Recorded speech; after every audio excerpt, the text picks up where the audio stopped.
हरे कृष्णा। कैसे हैं आप सब लोग? उम्मीद करता हूँ आप भक्ति के नियमों का पालन भी कर रहे होंगे और मेरी ये वीडियोस से आपको लाभ भी हो रहा होगा। तो मैंने पिछली वीडियो में कहा था आपसे कि हम कार्तिक महीना पे कुछ चर्चा करेंगे। तो आज शरद पूर्णिमा, कार्तिक मास की प्रारंभ तिथि। ये कार्तिक मास हमारे सनातन धर्म में बहुत महत्वपूर्ण है, बहुत महत्वपूर्ण। जीव अपना कल्याण कर सकता है इस महीने में।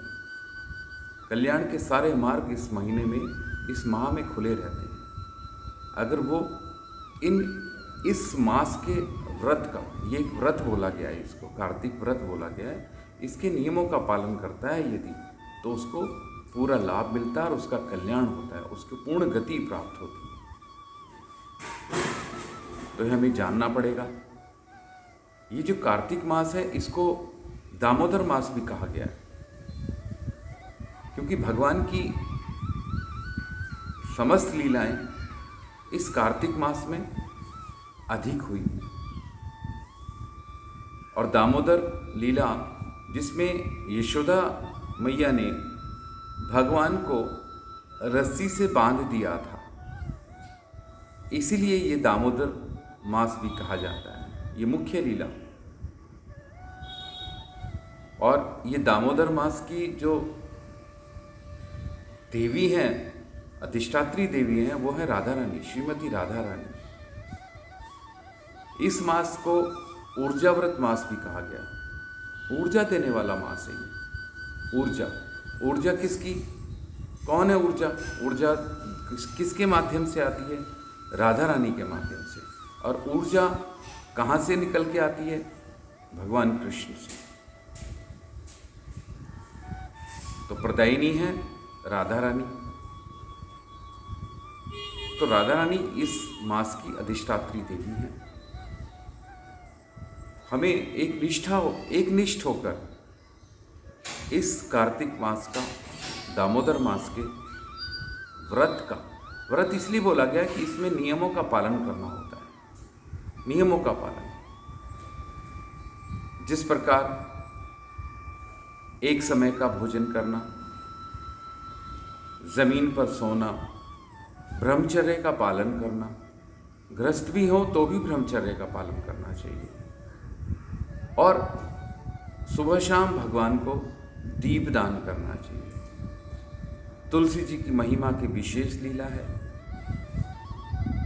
हमें तुलसी जी को दीपक दिखाना चाहिए, दीपक से आरती करनी चाहिए, उनकी परिक्रमा करनी चाहिए।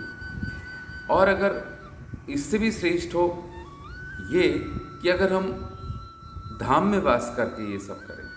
धाम में वास करना मतलब ब्रज में वास करके, ब्रज में अगर वास हो जाए इस महीने और भगवान का भजन हो, तो इससे श्रेष्ठ हो ही नहीं सकता कुछ। लेकिन ये भी अगर पॉसिबल नहीं है, अगर सुविधाजनक नहीं है, ये हमारे शास्त्र, हमारे आचार्य इसमें सुविधा देते हैं कि अगर कहीं पर भी ब्रज में वास नहीं भी हो पाया, यदि हम कहीं पर भी संतों का संग, साधु का संग, जो पूर्ण शरणागति से श्री राधा श्याम सुंदर की शरणागति में है, अगर उन साधुओं का संग भी करते हैं, तो भी हमारा ये दामोदर मास का जो व्रत है वो पूर्ण गति को प्राप्त होगा। और अगर नहीं भी है तो हम अपने ही अपने घरों में दामोदर अष्टकम का पाठ करें, भगवान को दीपक दिखाएं, सुबह शाम भगवान की आरती करें, उनको प्रसाद भोग लगाएं, उसी प्रसाद को पाएं और भगवान के हरिनाम की जप की माला करें। हरे कृष्ण कृष्ण कृष्ण हरे हरे, हरे राम राम राम हरे हरे। ये नियम हमें करना पड़ेगा। और ज़्यादा से ज़्यादा अपने श्रम से अपने प्रिय वस्तु को एक तो त्याग करें। अपनी जो सबसे प्रिय वस्तु है उसका त्याग करने की कोशिश करें। जिस प्रकार भोजन में यदि कोई बहुत प्रिय चीज़ आप जिसके बिना आपको स्वाद नहीं आता है या रस नहीं आता है या आप उसके बिना भोजन नहीं करते, ऐसी चीज़ों का त्याग करने की कोशिश करें। जब आप त्याग करेंगे तभी तो राधा श्याम सुंदर का प्रेम प्राप्त होगा, तभी प्राप्त होगा।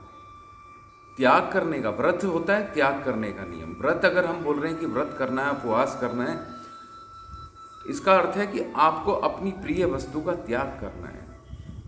लोगों को भोजन नहीं होता तो भोजन के बिना रह नहीं सकते, तो भोजन का त्याग करिए। आप भोजन में कोई विशेष चीज़ लेते हैं, उस चीज़ का त्याग करिए। तो ये नियम का महीना है, इसमें नियम पालन करने होते हैं। कार्तिक मास इसलिए बोला गया कि इसमें नियमों का पालन किया जाता है। ज़्यादा बेहतर होता है कि हम भगवान के नाम का जप करें, साधु संग करें, भगवान को दीपदान करें, तुलसी जी को दीपदान करें और एक समय भोजन करें। एक समय भोजन करें दिन में, और जमीन पर, धरती पर शयन करें, और विशेष रूप से ब्रह्मचर्य का पालन करें। ये विशेष नियम है। और अगले पूर्णिमा पर ये व्रत समाप्त होगा। तो एक मास का ये व्रत है, पूरे नियम से हमें पालन करना है। ये नियम का जो व्रत है, इसमें हमें पूरी गति प्राप्त होगी। और मैं चाहूँगा कि आप अपने कोई प्रश्न भी हो तो आप कह सकते हैं, बात कर सकते हैं। मैं नंबर भी कभी भेजता हूँ आपको कि मेरे व्हाट्सएप पे आइए, बात कीजिए।